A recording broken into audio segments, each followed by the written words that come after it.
स्वागत है आपका बी न्यूज नेशन में। मैं हूं आबिद हुसैन शेख। गुलामी की परंपरा को खत्म करें, कन्नड़ा स्कूलों को बंद न करने का आग्रह। आज बीजापुर में जय कर्नाटका संगठन ने एक प्रेस मीट में बताया कि पिछले दिनों मंडिया मद्दूर तालुके के चिकलहल्ली ग्राम में हुई गुलामी परंपरा, जिसमें जमीन मालिक से लिए 30,000 रुपये को न लौटाने पर हुए शोषण को लेकर आवाज उठाते हुए इस परंपरा को राज्य से खत्म करने की और कन्नड़ा स्कूलों को न बंद करने का सरकार से आग्रह किया। संगठन के पदाधिकारियों ने ಇವತ್ತಿನ ಪತ್ರಿಕಾಗೋಷ್ಠಿ ಉಪಸ್ಥಿತಿಯಿರತಕ್ಕಂಥ ರಾಜ್ಯಾಧ್ಯಕ್ಷರಾದಂತಹ ಆರ್ ಚಂದ್ರಪ್ಪನವರಿಗೂ ಸಹ ಸ್ವಾಗತವನ್ನು ಬಯಸುತ್ತೇನೆ.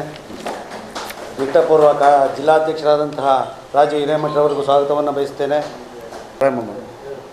ಆತ್ಮೀಯ ಮಾಧ್ಯಮ ಮಿತ್ರರೇ, ಇವತ್ತು ಈ ಜಿಲ್ಲೆಯಲ್ಲಿ ಒಂದು ಎರಡು ವಿಚಾರದ ಬಗ್ಗೆ ನಾವು ಡಿ ಸಿ ಅವರಿಗೆ ಮನವಿಯನ್ನು ಕೊಡಬೇಕು ಅಂದ್ಬಿಟ್ಟು ತೀರ್ಮಾನವನ್ನು ಮಾಡಿದ್ದೇವೆ. ಮೊದಲನೇ ಒಂದು ವಿಚಾರ, ಈ ರಾಜ್ಯದಲ್ಲಿ ಸರ್ಕಾರಿ ಶಾಲೆಗಳನ್ನು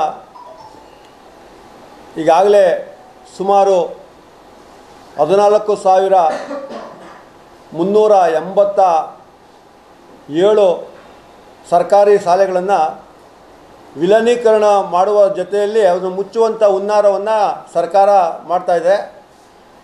ಆ ಶಾಲೆಗಳನ್ನು ಮುಚ್ಚಬಾರ್ದು ಅಂದ್ಬಿಟ್ಟು ಒಂದು ಹೋರಾಟವನ್ನು ಮಾಡಬೇಕು ಅಂದ್ಬಿಟ್ಟು ತೀರ್ಮಾನವನ್ನು ಮಾಡಿದ್ದೇವೆ. ಅದರ ಜೊತೆಗೆ ವಿಶೇಷವಾಗಿ ಒಂದು ಮುಖ್ಯವಾದ ವಿಚಾರವನ್ನು ಎತ್ಕೊಂಡು ಇವತ್ತು ನಾವು ಹೋರಾಟವನ್ನು ಮಾಡಬೇಕು ಅಂತ ತೀರ್ಮಾನ ಮಾಡಿದ್ದೇವೆ. ತಮ್ಮೆಲ್ಲರಿಗೂ ಗೊತ್ತಿರೋ ಹಾಗೆ ಇದೇ ತಿಂಗಳು 20ನೇ ತಾರೀಕು ಮಂಡ್ಯ ಜಿಲ್ಲೆ ಮದ್ದೂರು ತಾಲೂಕಿನ ಕಸಬಾ ಹೋಬಳಿ ಬಸವನಪುರ ಗ್ರಾಮದಲ್ಲಿ ಇವತ್ತು ಒಬ್ಬ ಹಿಂದುಳಿದ ಹಾಗೂ ದಲಿತ ಮಹಿಳೆಗೆ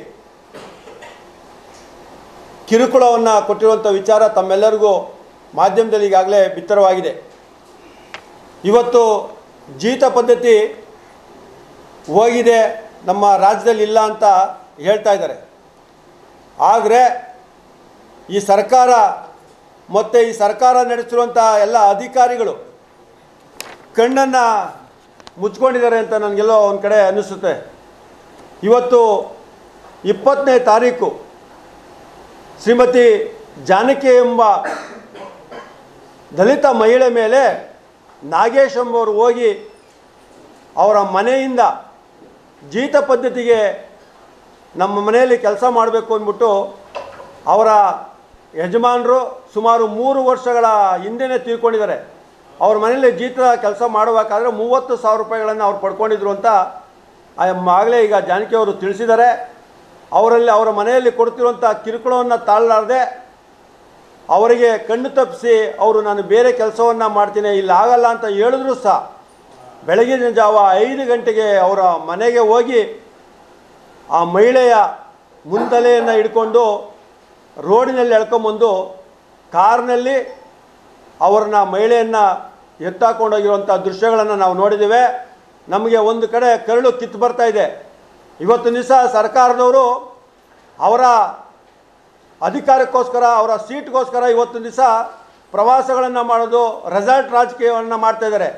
ಅವರಿಗೆ ಜೈ ಕರ್ನಾಟಕ ಸಂಘಟನೆಯಿಂದ ನಾವು ಅವರಿಗೆ ಏನಾದರೂ ಸ್ವಲ್ಪ ಆದರೂ ಮಾನ ಮರ್ಯಾದೆ ಇದ್ದರೆ, ಏನು ಮದ್ದೂರಲ್ಲಿ ನಡೆದಂಥ ದಲಿತ ಮಹಿಳೆ ಮೇಲೆ ನಡೆದಂಥ ಈ ದೌರ್ಜನ್ಯವನ್ನು ಖಂಡಿಸಬೇಕಾದಂಥ ಕರ್ತವ್ಯ ಅವ್ರದ್ದಾಗಿತ್ತು.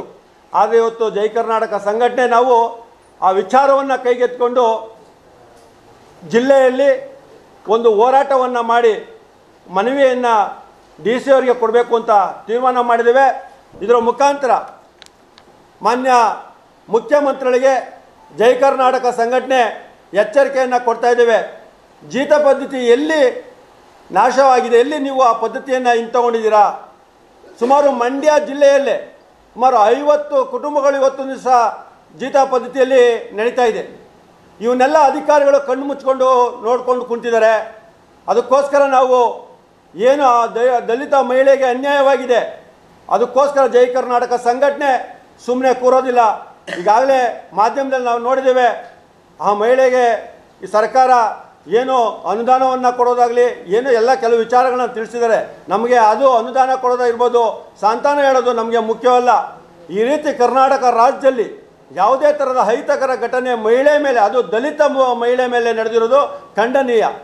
ಅಂಥ ವಿಚಾರವನ್ನು ನಾವು ಇವತ್ತು ಕೈಗೆತ್ತಿಕೊಂಡು ಡಿ ಸಿ ಅವರಿಗೆ ಮನವಿಯನ್ನು ಕೊಡೋಕ್ಕೆ ನಾವು ಪ್ರಯತ್ನ ಪಡ್ತಾ ಇದ್ದೇವೆ. ಇನ್ನು 11:30 ಗಂಟೆಗೆ ಆ ಒಂದು ಮೆರವಣಿಗೆ ಮುಖಾಂತರ ಹೋಗಿ ಡಿ ಸಿ ಅವರಿಗೆ ಒಂದು ಮನವಿಯನ್ನು ಕೊಡ್ತೀವಿ.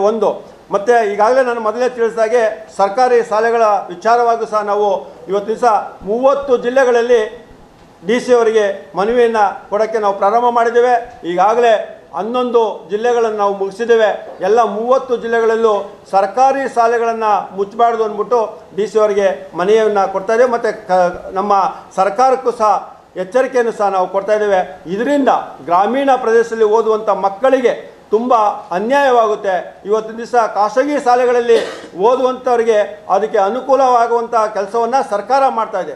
ಆದರೆ ಸರ್ಕಾರಿ ಶಾಲೆಗಳನ್ನು ಮುಚ್ಚುವಂಥ ಕೆಲಸವನ್ನು ಮಾಡ್ತಿದ್ರೆ ಎಲ್ಲೋ ಒಂದು ಕಡೆ ನಮ್ಮ ಕನ್ನಡ ಭಾಷೆ ಒಂದು ಮರೆತು ಹೋಗುವಂಥ ಕೆಲಸ ಇದರಿಂದ ಆಗುತ್ತೆ ಅನ್ನೋ ಉದ್ದೇಶದಿಂದ ಇಟ್ಕೊಂಡು ಜೈ ಕರ್ನಾಟಕ ಸಂಘಟನೆ ಈ ಎರಡೂ ವಿಚಾರಗಳನ್ನು ಎತ್ಕೊಂಡು ಇವತ್ತು ದಿವಸ ನಾವು ಹೋರಾಟವನ್ನು ಮಾಡ್ತಾಯಿದ್ದೇವೆ. ಮತ್ತು ಸರ್ಕಾರಕ್ಕೆ ನಾವು ಜೈ ಕರ್ನಾಟಕ ಸಂಘಟನೆ ಎಚ್ಚರಿಕೆಯನ್ನು ಕೊಡ್ತಾ ಇದ್ದೇವೆ. ಮಾನ್ಯ ಮುಖ್ಯಮಂತ್ರಿಗಳೇ, ಏನು ದಲಿತ ಮಹಿಳೆ ಮೇಲೆ ಏನು ದೌರ್ಜನ್ಯ ನಡೆದಿದೆ ಅದರ ವಿರುದ್ಧ ಹೋರಾಟವನ್ನು ನಾವು ಮಾಡ್ತಾ ಇದ್ದೇವೆ. ಉದ್ದೇಶ ಏನಿಷ್ಟೇ, ಮುಂದಿನ ದಿನಗಳಲ್ಲಿ ಈ ರಾಜ್ಯದಲ್ಲಿ ಈ ರೀತಿ ಅಹಿತಕರ ಘಟನೆಗಳು ನಡೆಯಬಾರ್ದು. ಮತ್ತು ಈ ಒಂದು ವಿಚಾರದಲ್ಲಿ ಯಾರು ಭಾಗಿಯಾಗಿದ್ದಾರೆ ಅಂಥ ವ್ಯಕ್ತಿ ಯಾವುದೇ ದೊಡ್ಡ ರಾಜಕೀಯದ ಮುಖಂಡರಾಗಿರ್ಬೋದು, ದೊಡ್ಡವರೇ ಆಗಿರ್ಬೋದು, ಅವ್ರನ್ನ ಕೂಡಲೇ ಬಂಧಿಸಬೇಕು. ಕಾನೂನು ರೀತಿ ಅವ್ರಿಗೆ ಯಾವ ರೀತಿಯಂಥ ಕ್ರಮವನ್ನು ತೆಗೆದುಕೊಳ್ತೀರ ನಾವು ಕಾದು ನೋಡ್ತೇವೆ. ಇಂಥ ಕ್ರಮವನ್ನು ತೆಗೆದುಕೊಳ್ಳಿಲ್ಲ ಅಂದರೆ ಏನು ನಮ್ಮ ಜೈ ಕರ್ನಾಟಕ ಸಂಘಟನೆ ದಲಿತ ಮತ್ತು ಅಲ್ಪಸಂಖ್ಯಾತರ ಸಮಿತಿಯವರು ಸಭೆಯನ್ನು ಸೇರಿ ಮುಂದಿನ ದಿನಗಳಲ್ಲಿ ಇಡೀ ರಾಜ್ಯದಲ್ಲೇ ಉಗ್ರವಾದಂಥ ಹೋರಾಟವನ್ನು ಮಾಡಬೇಕಾಗುತ್ತೆ ಅಂತ ಇಂದಿನ ಸರ್ಕಾರಕ್ಕೆ, ಅದರೊಳಗೂ CM ಅವರಿಗೆ ನಾವು ಎಚ್ಚರಿಕೆಯನ್ನು ಜೈ ಕರ್ನಾಟಕ ಸಂಘಟನೆಯನ್ನು ಕೊಡ್ತಾ ಇದ್ದೀವಿ ಅಂತ ಹೇಳೋಕ್ಕೆ ತಿಳಿಸ್ತೀನಿ ಮಿತ್ರರೇ. ಇಲ್ಲ ಈಗ ನಮ್ಮ CM ನಾನು ಆಗಲೇ ಮೊದಲನೇ ಸಲ ಪ್ರವಾಸ ಬಂದಾಗ ಇದ್ರ ಬಗ್ಗೆ ನಾನು ಸಂಪೂರ್ಣವಾದಂಥ ಮಾಹಿತಿಯನ್ನು ತೆಗೆದುಕೊಂಡ ಚರ್ಚೆಯನ್ನು ಮಾಡಿದ್ದೇವೆ. ಮತ್ತು ಯಾವುದೇ ಕಾರಣಕ್ಕೂ ಉತ್ತರ ಕರ್ನಾಟಕದ 12 ಜಿಲ್ಲೆಗಳಿಗೆ ಕರ್ನಾಟಕ ಸರ್ಕಾರದಿಂದ ಅನ್ಯಾಯವಾದರೆ ಜೈ ಕರ್ನಾಟಕ ಸಂಘಟನೆ ಸುಮ್ಮನೆ ಕೂರೋದಿಲ್ಲ ಅಂದ್ಬಿಟ್ಟು CM ಅವರಿಗೆ ಮನವಿಯನ್ನು ಕೊಟ್ಟಿದ್ದೇವೆ. ಮತ್ತು ಅನುದಾನವನ್ನು ಅಷ್ಟೇ ಎಲ್ಲ ಜಿಲ್ಲೆಗಳಿಗೂ ಯಾವ ರೀತಿ ಅನುದಾನವನ್ನು ಕೊಡ್ತೀರಾ ಅದೇ ರೀತಿ ಇನ್ನೂ ಹೆಚ್ಚಿನ ಅನುದಾನವನ್ನು ಈ ಭಾಗಕ್ಕೆ ಕೊಡಬೇಕು ಅಂದ್ಬಿಟ್ಟು ನಾವು ಮನವಿಯನ್ನು ಕೊಟ್ಟಿದ್ದೇವೆ ಮತ್ತು ಎಚ್ಚರಿಕೆಯನ್ನು ಈಗಾಗಲೇ ಕೊಟ್ಟಿದ್ದೇವೆ. और खबरों के लिए देखते रहिए बी न्यूज़ नेशन।